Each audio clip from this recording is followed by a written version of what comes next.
குடியரசு துணைத் தலையங்கம் ஜூன் 28, 1925. தேசபந்து தாசர் காலன் சென்றதும் ஸ்ரீயபாபு அரவிந்தரை தாசரின் தலைமை பதவி ஏற்றுக்கொண்டு தேசத்தை நடத்தும்படி பலர் வேண்டுவதாய்த் தெரிகின்றது. அரவிந்த கோஷர் தலைமை வகித்து தேசத்தை நடத்துவதற்கு மிகவும் தகுதியுள்ளவர் என்பதை எவரும் மறுக்க மாட்டார்.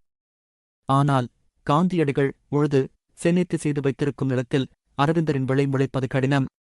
அரவிந்தர் வருவாராயின் இந்தியா முழுவதும் மறுபடியும் ஓர் முறை உழுது அவரது விதைக்கேற்றவாறு பண்படுத்த வேண்டும். காந்தியடிகளின் திட்டம் முற்றிலும் பயனற்றதாகி காந்தியடிகளே இந்த திட்டத்திற்கு இந்தியா ஏற்றதல்ல என விலகிவிட்டால் மாத்திரம் அரவிந்தர் முதலியோர் தாராளமாக வரலாம், வந்துதானாக வேண்டும். இப்பொழுது அரவிந்தர் காந்தியடிகள் இருவரும் தேசத்தை நடத்துவார்களாயின் பசுவையும் புலியையும் ஓர் வண்டியில் கட்டி ஓட்டுவது போல்தான் ஆகும்.